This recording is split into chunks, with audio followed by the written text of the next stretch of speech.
In 5 days, on December 6th every year, is St. Nicholas Day.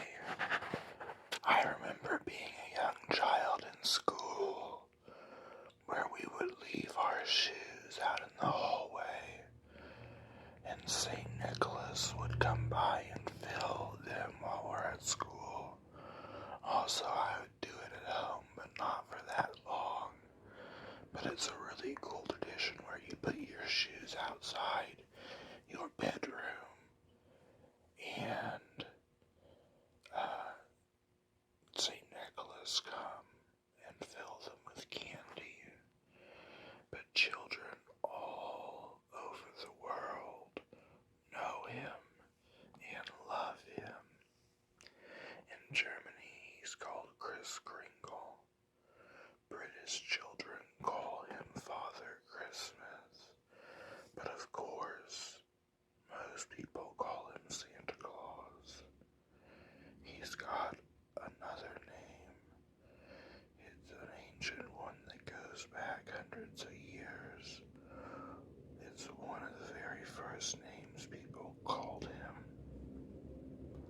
St. Nicholas. Hundreds of years ago, St. Nicholas lived in a seaside town in what is now Turkey. Ever since he was a small child, Nicholas loved God more than anything. He studied hard, prayed often, and followed Jesus by helping the poor. Nicholas, the people of his town loved Nicholas so much that when their old bishop died, they immediately elected Nicholas to replace him. He served them for a long time. Nicholas was loved for one reason. He loved God, and he loved God's people so much that he would do anything for them. Here's a story about Nicholas that has been passed down from generation to generation. There was a man living in his town who was very poor. This man had no wife. She had passed away. But he had 3 grown daughters who lived with him.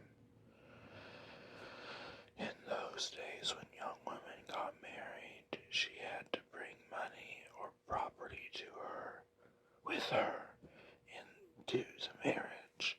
This is called a dowry. If a woman didn't have a dowry, she would never marry. This man was so poor that he had no money for his daughter's dowry, and he didn't have enough money to support them either. He believed, only one choice: to sell his daughters into slavery.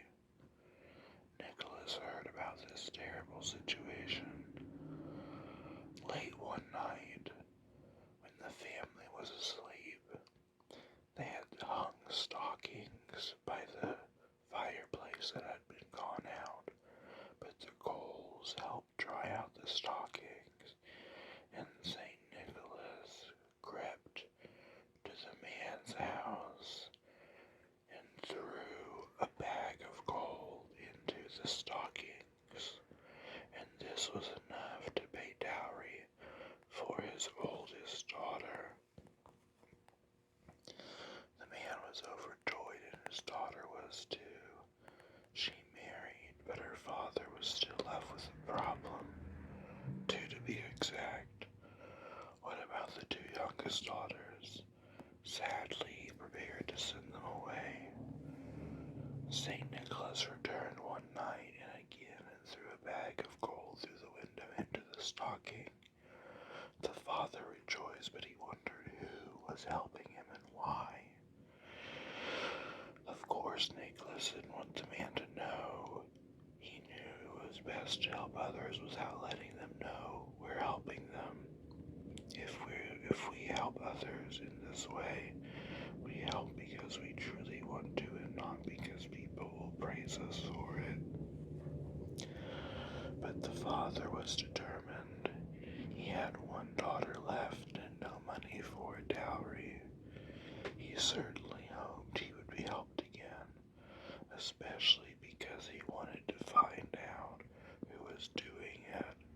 So he locked the windows and watched out the door. Nicholas still wanted to help, but he didn't want to be seen.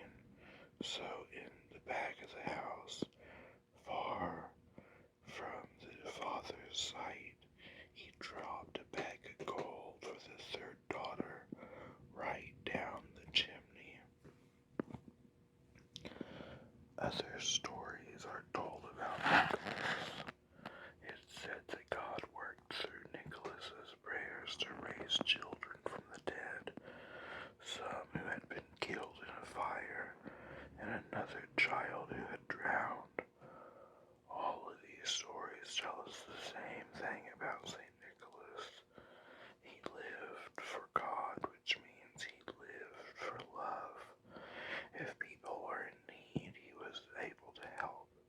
St. Nicholas gave them hope and strength. St. Nicholas never paused for a minute to wonder what he should receive in return for his help.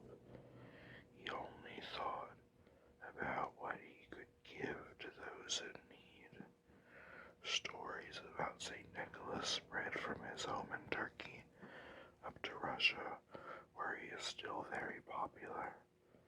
Through the centuries, people passed on stories about him, and across the northern parts of Europe, and then Germany, France, and England, and finally to the United States. The children in every country gave St. Nicholas a name in their own language, and ours is Santa Claus. Christmas is a fun, exciting time.